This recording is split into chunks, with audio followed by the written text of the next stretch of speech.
হরে Krishna deer ডিভোটিড ভাই, good morning. আজকে আমি চললাম দক্ষিণেশ্বর। অনেক দিন পর দর্শন পেয়েছি, মায়ের ডাক পেয়েছি, তো ছুটে চলেছি।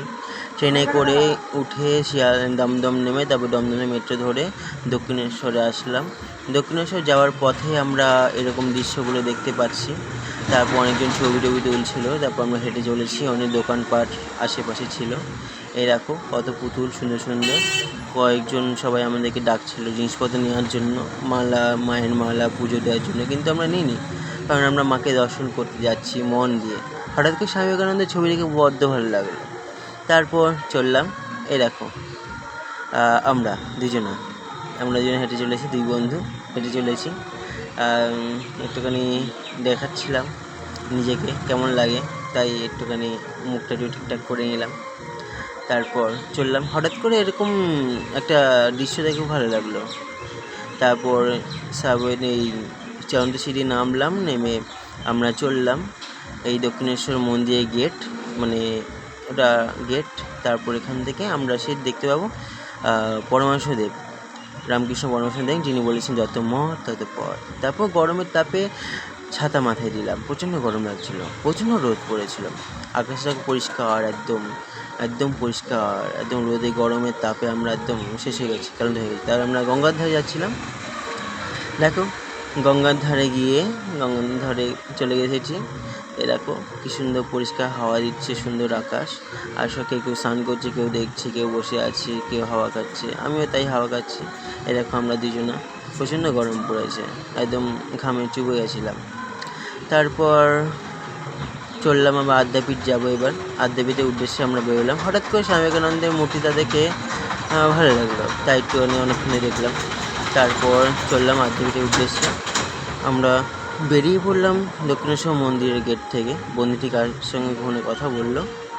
তারপর গেট থেকে বেরিয়ে তারপর হেঁটে চলেছি আদ্যাপীঠে যাওয়ার জন্য। এরকম রাস্তা দিয়ে যাচ্ছি আমরা হেঁটে হেঁটে, টুকটুক করে করে। তারপর হঠাৎ করে আদ্যাপীঠে এই স্কুলটি দেখে বেশ ভালো লাগে। আমি ভাবলাম এটাই হয়তো মন্দির। বন্ধু বললো না এটা না। সামনে গিয়ে দেখি না, হ্যাঁ এটা না, এই তো এবার আমরা মন্দিরের গেটে প্রবেশ করব। এই যে সেই আদ্যাপীঠের সেই মন্দিরটি যেখানে আমরা যাব। আমি প্রথম যাচ্ছি, কোনো দিন যাইনি, তো এই মন্দিরে প্রবেশ করলাম। কেউ মানত করছে সমস্ত মন্দিরে, তো আমিও যাচ্ছি হেঁটে হেঁটে, সবাইকে দেখছি। এই সুন্দর জায়গাটা এত সুন্দর ভালো লাগছে, মন্দিরের প্রাঙ্গণ। তারপর মায়ের দর্শন পেলাম একটুখানি হালকা করে মায়ের ছবিতে। তারপর হেঁটে চলেছি একটুখানি ক্যামেরা নিয়ে একটু বদমাশি করছিলাম। তারপর একটুখানি বসার জায়গার জন্য, একটুখানি হাওয়া পাই যাতে, এরকম জায়গা খোঁজার জন্য একটু খুঁজছিলাম। হঠাৎ করে কর্মচারী দেখলাম মন্দিরে, তারা কাজ করছিল। তারপর আমরা একটু বসার জায়গায় বসলাম। বন্ধুটি বড্ড ক্লান্ত হয়ে গেছে, তো আমি একটু ওর পাশে গিয়ে বসলাম। বসে আমি একটুখানি ক্যামেরা নিয়ে একটুখানি ঘুরে দেখছিলাম, একটু নিজেকেও দেখছিলাম। এ দেখো। তারপর হঠাৎ করে না দূরে ওই আম দেখলাম, এত লোভ লেগে গেল যে লঙ্কাগুলো দিয়ে লবণ থাকলে মানে আমি পেরেই খেয়ে নিতাম, এত লোভ লেগে গেছিলো। তারপর আদ্যাপীঠ থেকে বেরিয়ে আমরা বেলুড় মঠ যাবো, সেই উদ্দেশ্যে বেরোলাম। আমরা পায়ে হেঁটেই যাচ্ছি, তো হেঁটে চলেছি।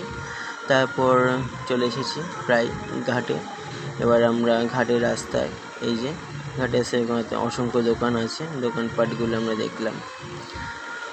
দেখতে আমরা ঘাটে পৌঁছে গেছি। এই দেখো একটা বাচ্চা ছেলে কী করছে, বদমাশি করছিল, অনেক উঁচু থেকে লাফ মারছিল। তারপর লঞ্চে আমরা সমস্ত মন্দিরগুলো দর্শন করছিলাম লঞ্চের ভেতর থেকে। তারপর লঞ্চটা প্রায় এসেই গেছে, একটু হাওয়া দিল, প্রচণ্ড হাওয়া দিচ্ছিল। আরে হাওয়া আমার চুল পুরো উড়ে হয়ে গেছিলো। বন্ধুটা দেখে বড্ড হাসছিল। তো আমাদের চুল পুরো একদম হাওয়া হয়ে গেছিলো।